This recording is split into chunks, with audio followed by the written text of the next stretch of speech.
Hello to everyone. I hope you're doing okay today. Give me a second. See a couple things together. But anyway, we'll wait a few minutes because it takes a while for people to get in here.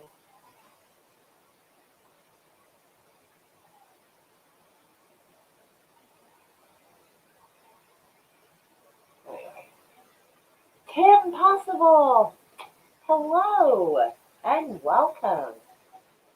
So how's Kylo Ren doing? Sorry. I'm not very good at rolling my own cigarette. So, hey Dave Myers, how are you? And Meow. Hey Tim, by chance, do you think you would want to hop up on the panel if Edward Snowden in big tech spying is a thing you might be interested in?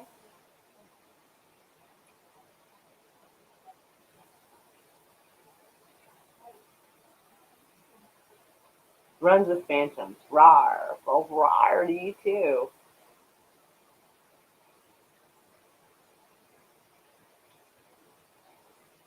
Giving everybody a few minutes. Say our hellos and everything. And the video I'm going to show you guys, it's only about 10 or so minutes long, so it's not too bad. Hi Doug, how are you?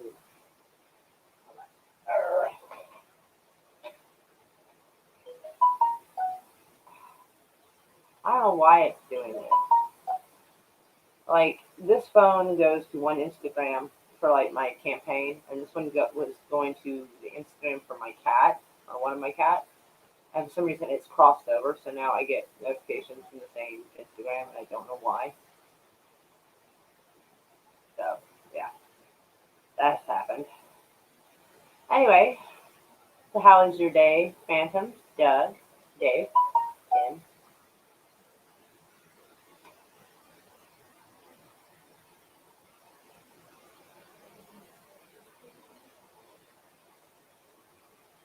Give me a second. I can only go as fast as this thing will do. I'm doing well. It's an interesting topic. I don't know. Interesting topic. I don't know anything about it, to be honest. Hi, Price. How are you? I'm okay. Shooting soon with a few guy friends. That sounds fun.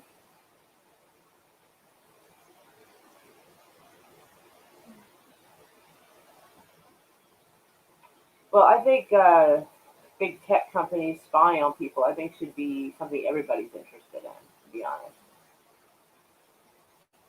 Like, I think it might amaze you.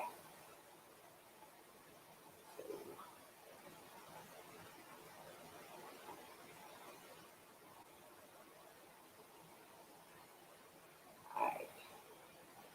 I should be able to do this and then make like a little pinned message thing. So,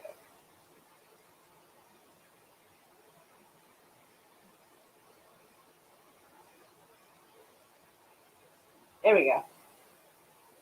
Getting over being sick, high on edibles, F the technocracy, technocracy, techn- I cannot pronounce that right, but I get you. I get what you're saying though. I hope if Trump runs and wins in 2024, I hope he pardons Snowden as an FU to the establishment. Honestly, I think if he was going to pardon Snowden, he would have already done it. But it won't do any good though, because even if they do pardon him and he does come back, most likely some people won't care and they'll just do away with him. They'll find some other charges to pin him for something. Feeling a little wiped out. Just got my second shot today. Ooh, that doesn't sound fun. A lot of people talk about how sick it feels when they get their shot. Usually, the worst damage or worst technocracy. Technocracy. Okay, we're gonna have to keep spelling it phonetically for me. I'm afraid. He's got a little smiley face. But anywho, running late is my cardio. I saw it at a store and I thought that was funny.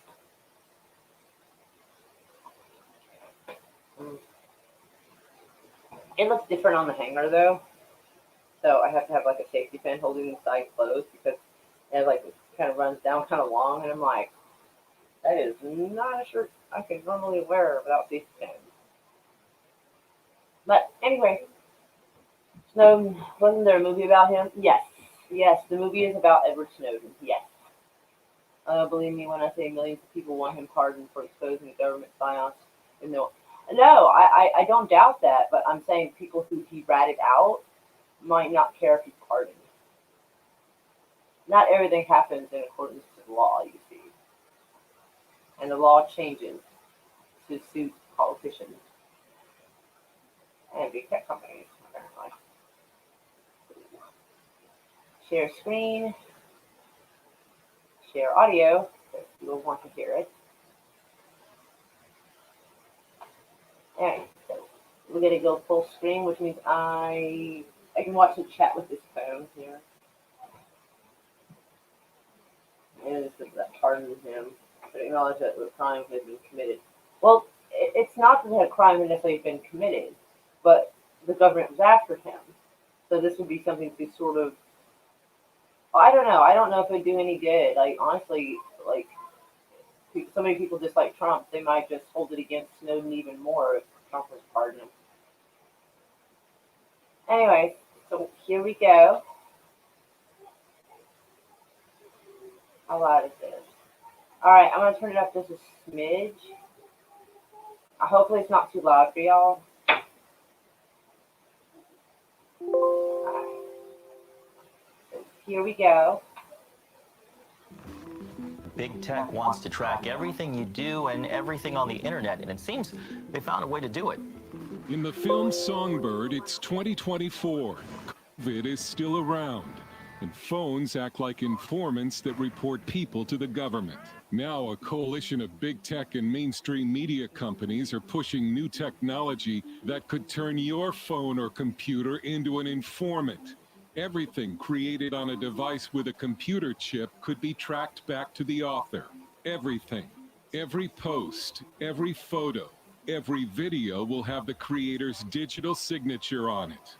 It's called the Coalition for Content Provenance and Authenticity, and it has the backing of the biggest names in tech and media. It's being applauded as a way to stamp out disinformation on the internet. But But who who gets to decide decides what what's disinformation is? disinformation? Big tech will decide and will have the tools to punish the person behind it. If there was any online privacy left, this new system being proposed would put an end to it. I think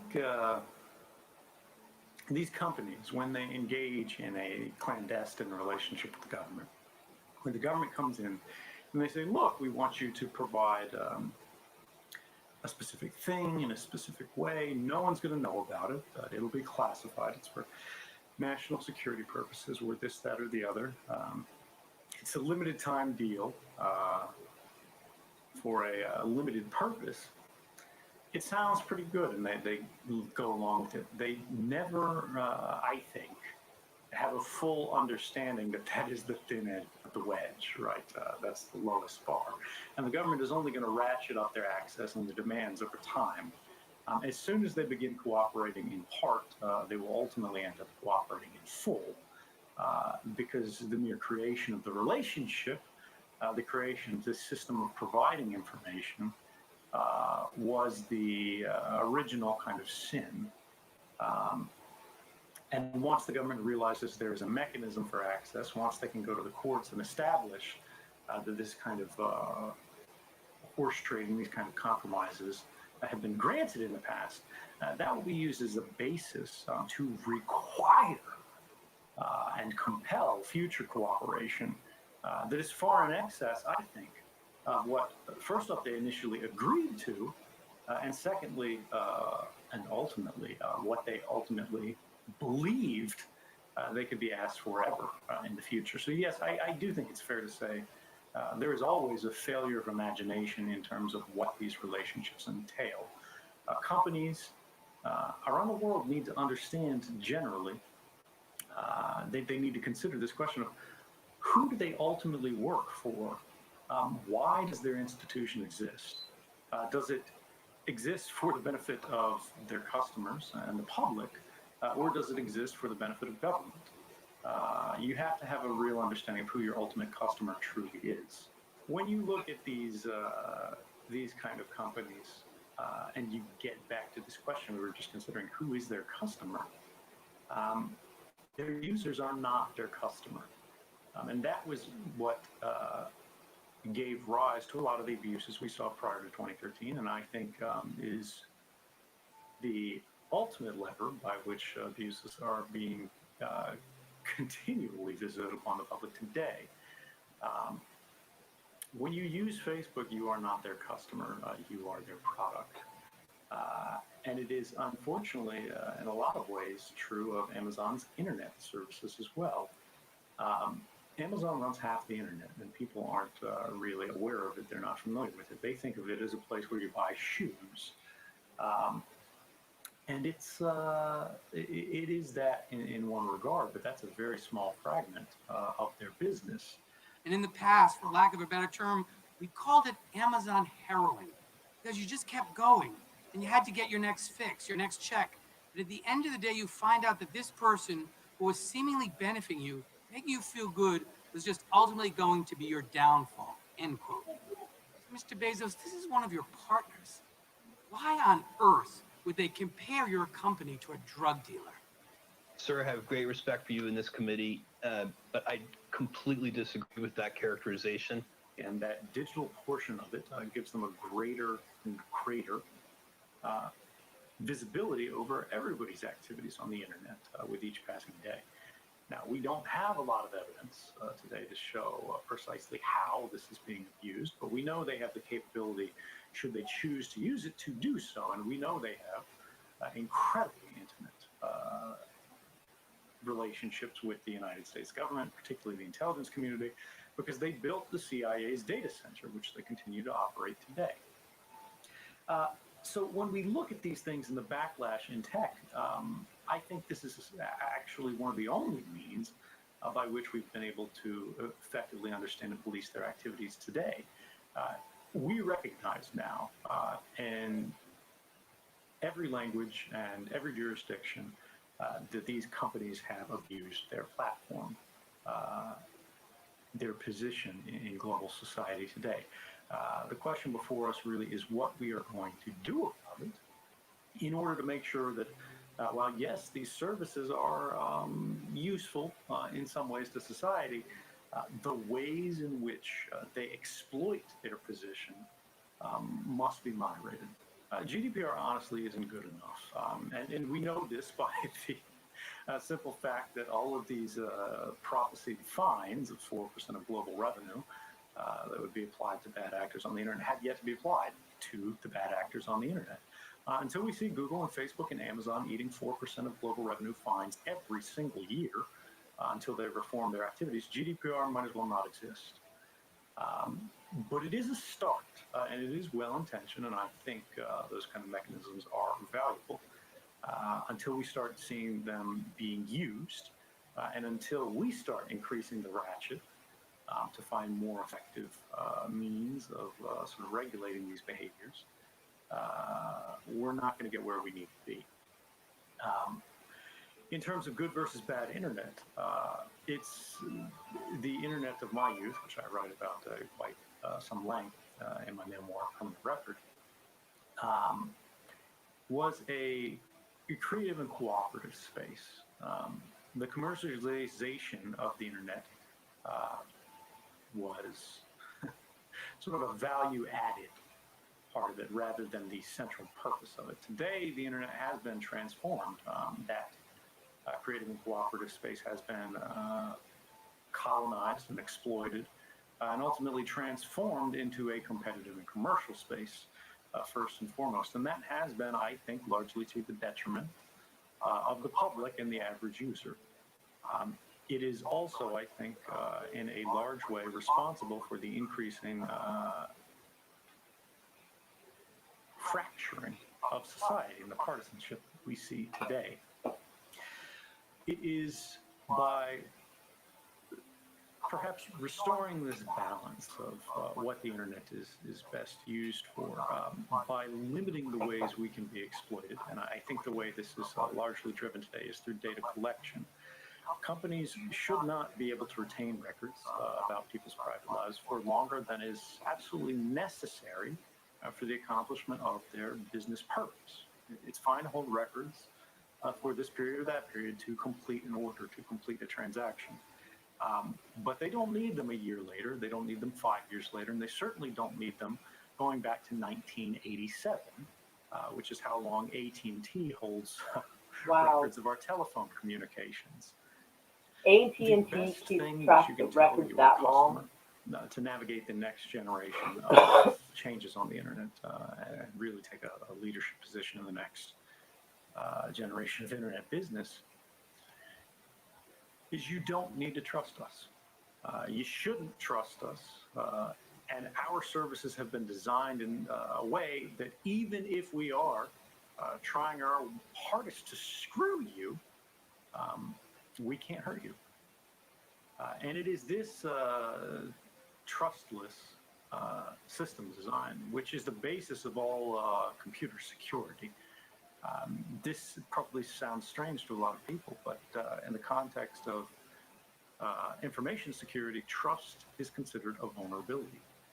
If you have to trust Facebook, you're in a very bad place. If you have to trust Microsoft, you're in a very bad place. If you have to trust Apple, Google, you're in a bad place. The next generation of services and products that are going to outcompete everyone else are the ones that are designed in such a way that you do not trust the services that are intermediating your communications. You trust only the people that are the ends of those communications, your friends, your community, the people that you are actually trying to connect with. That is the future of communications, and that's the future of products.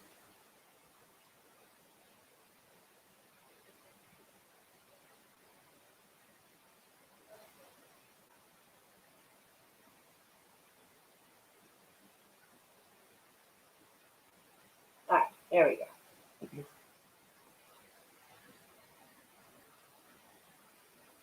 Don't you groomed recently, Wookie? Anyway, so they say that they keep track of this, and they have people working behind computers to stop disinformation. But who decides that?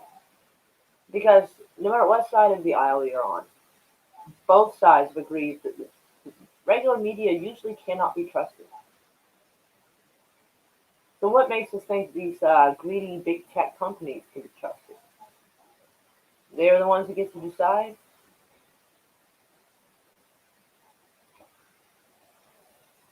That's what my shirt says.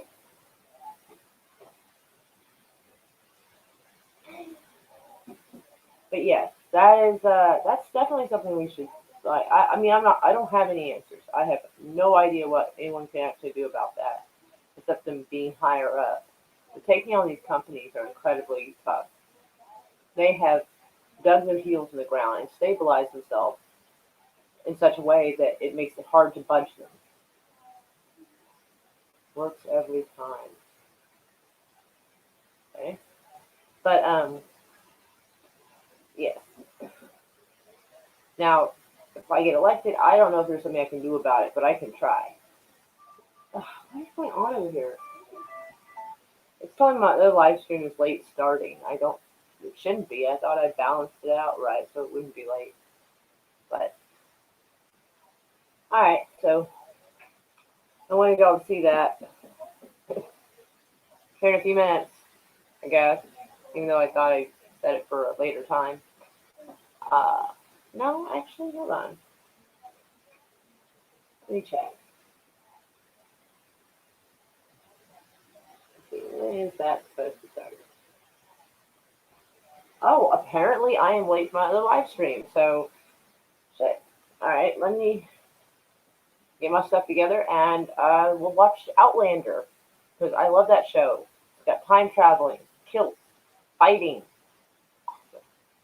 So I guess I'll end this now and I will start the other live stream, even though I really didn't I thought I gave myself more time. So anyways, lots of hugs, and I'll see y'all in a few minutes, I guess.